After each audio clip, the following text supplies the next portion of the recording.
Hi, I'm Alicia. Welcome to Gen Tales, where genealogy meets history. So we're doing something a little different today. This is the rail trail in Littleton, New Hampshire, because I want to talk to you about location and seasons when you're looking up your ancestors. So one thing that frustrates people is when their ancestors don't appear on a particular census. And there could be many reasons. Could have moved, couldn't have been present when they came in, or they could have been out working the fields. That's why it's important to look what month the census was done in. Now, it's late April here. By the time I post this, maybe it'll be a bit warmer. We have had some warm days, but here in northern New Hampshire, nobody's planting yet. Nobody's really out in the fields much because we don't plant up here till after Mother's Day. We have a chance of frost and snow until the end of May. But in other parts of the country, things are already growing. They're green. As you can tell, trees, barely budding.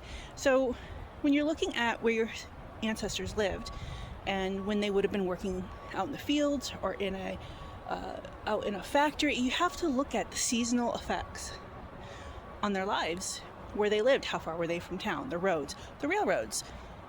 There's a lot to take in consideration to figure out why an ancestor is not on the census, or why it may have been inaccurate. Why would the neighbors have answered for them? Would he have been home? Would she have been home? And that all depends. So a trick is you can look up the neighbors from the previous census and see if there's a missing household, if anything's changed, who else has moved. You have the addresses, the locations. There's also some historical links that you can look up weather patterns, and I'm going to put those down below.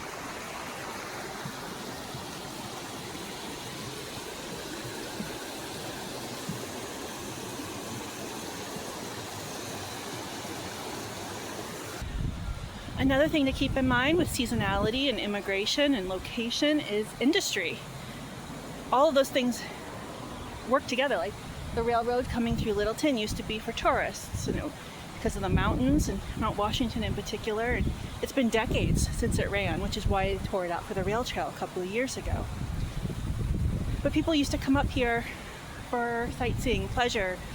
People worked the mills, and then when those closed down, then it became tourist again. And then we had another slump, and then now everybody moved up here to get away from the city's COVID time. So migration follows patterns of industry and seasonality and other things that occur. And yeah, it's very windy today. It's about 45 degrees, even though the sun is shining. Like I said, it's barely spring up here. Everywhere else, it's almost summer-like. So you have to take into consideration those trends when you're looking at why an ancestor may have moved, or if they even had. Where did they work in the previous census? Where did their parents work, siblings? And you start breaking it down from there.